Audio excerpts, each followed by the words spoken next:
raisons qui me font penser que la Terre ne tourne pas. Ce sont des expériences où on utilise le référentiel galiléen, c'est-à-dire que l'on suppose que la Terre a un mouvement rectiligne et uniforme qui équivaut à un repos.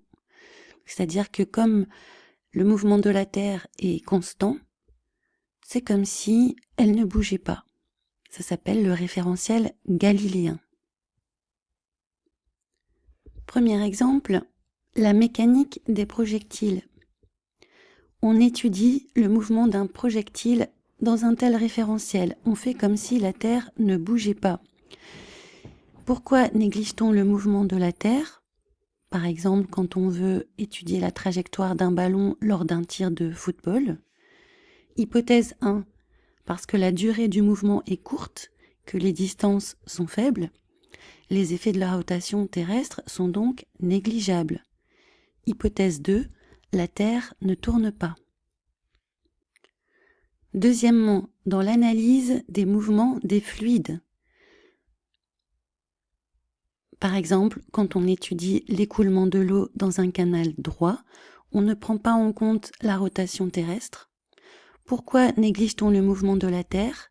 Hypothèse 1, parce que les dimensions et les vitesses du fluide sont faibles par rapport à l'échelle terrestre et donc négligeables. Hypothèse 2, la Terre ne tourne pas. Troisièmement, les expériences de physique sur les surfaces planes.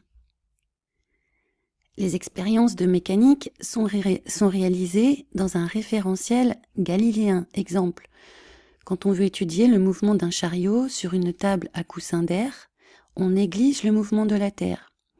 Pourquoi néglige-t-on le mouvement de la Terre ? Hypothèse 1, parce que l'expérience se déroule sur une courte durée et une petite distance. Les effets liés à la rotation terrestre sont imperceptibles et négligeables. Hypothèse 2, la Terre ne tourne pas. Quatrièmement, la mécanique des véhicules aériens. Un avion en vol rectiligne uniforme est étudié dans un référentiel galiléen. Par exemple, les forces exercées sur un passager dans un avion de croisière, quand on veut les étudier, on néglige le mouvement de la Terre.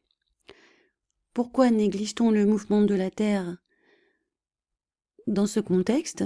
Hypothèse 1, les forces aérodynamiques dominent largement les effets dus à la rotation terrestre. Hypothèse 2, la Terre ne tourne pas. Cinquièmement, les expériences qui permettent d'étudier les ondes. Pour analyser la propagation des ondes, on considère que la Terre est fixe. Exemple, la propagation d'une onde sonore dans un laboratoire. Pourquoi néglige-t-on le mouvement de la Terre ? Hypothèse 1, parce que la vitesse de propagation des ondes est très grande comparée aux vitesses dues à la rotation terrestre. Hypothèse 2, la Terre ne tourne pas. Sixièmement, la mécanique des systèmes oscillants.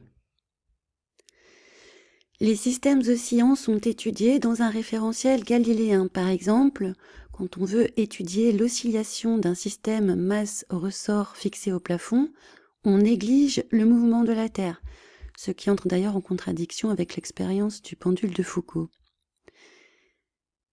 Alors pourquoi néglige-t-on le mouvement de la Terre dans l'étude des systèmes oscillants ? Hypothèse 1, les périodes d'oscillation sont courtes et les déplacements sont faibles, rendant négligeables les effets de la rotation terrestre. Hypothèse 2, la Terre ne tourne pas.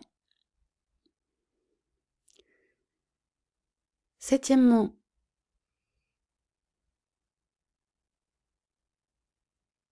le référentiel terrestre assimilé à un référentiel galiléen. À petite échelle, le référentiel terrestre peut être considéré comme galiléen, c'est-à-dire que quand on étudie la chute libre d'un objet près de la surface terrestre, on néglige le mouvement de la Terre. Pourquoi néglige-t-on le mouvement de la Terre dans cette expérience ? Hypothèse 1, sur une courte durée et une petite zone, les accélérations dues à la rotation terrestre sont très faibles, négligeables, imperceptibles. Hypothèse 2, la Terre ne tourne pas. Huitièmement, l'analyse des forces dans les structures de construction. Les structures fixes sont étudiées dans un référentiel galiléen. Par exemple, quand on veut calculer les forces dans les piliers d'un pont, on néglige le mouvement de la Terre. Pourquoi néglige-t-on le mouvement de la Terre? Hypothèse 1.